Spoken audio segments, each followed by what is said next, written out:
Morning to all అండి.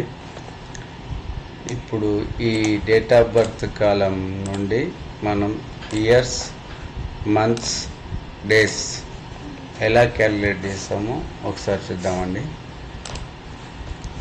Serial number, date of birth, years, months, days. మొదటగా ఇయర్స్ని calculate చేద్దాం.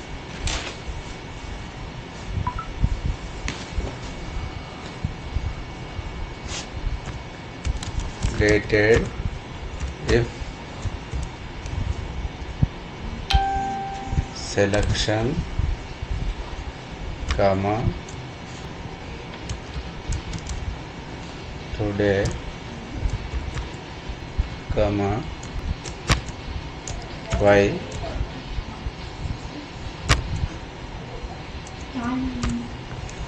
11 years. అట్లానే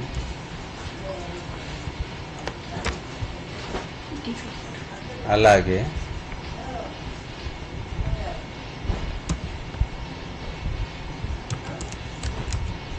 is equal to dated if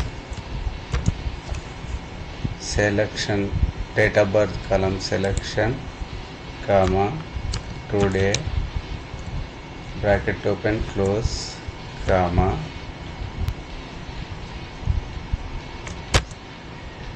y,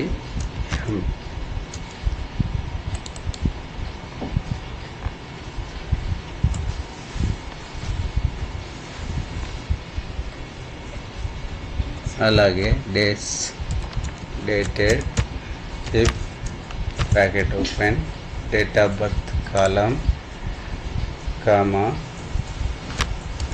today, bracket open and close, and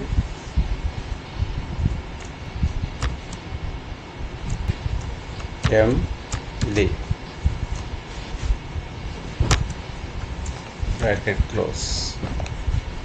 ఇవన్నీ పట్టుకొని drag చేయండి.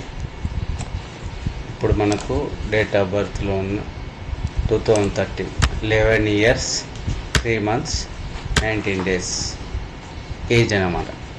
దీంట్లో 95లో పుట్టిన వాళ్ళు 29 years 3 months 14 days. ఈ 2013లో పుట్టిన వాళ్ళది 10 years 11 months 13 days. ఇక్కడ మనం చేంజ్ చేసామనుకోండి, 14 అని చేసామనుకోండి, ఆటోమేటిక్ లేట్ చేసాం 9 years అని. అదే 10 చేసామనుకోండి, సపోజ్ 13 years. అదే 2005లో పుట్టారు అనుకుందాం, 18 years 11 months. మళ్ళీ ఇది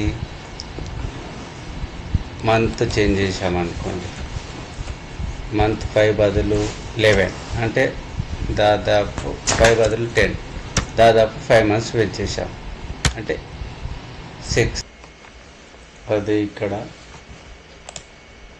మళ్ళీ మనం 2011 బదులు 11కు 12 years ఉండే, అదే 2000 చేసామనుకోండి, ఇక్కడ 23 years.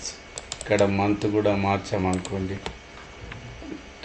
ఎక్కువ 7th month కదా, 7 అంటే 1 month అంటే ముందరకు తీసుకెళ్ళాం, ఏజ్ పెరుగుతుంది. అంటే 23 years 8 months ఉన్నది, అది 7th months పెంచేసాం. అంటే ఈ 8 months ఉన్నది 23 years 8 months ఉన్నది 24 years 2 months 30 days అయింది. అలా ఇక్కడ ఈ కాలంలో చేంజ్ చేస్తే ఆటోమేటిక్గా ఇయర్ కాలంలో, మంత్ కాలంలో, డేస్ కాలంలో టోటల్గా చేంజ్ అవుతాయండి.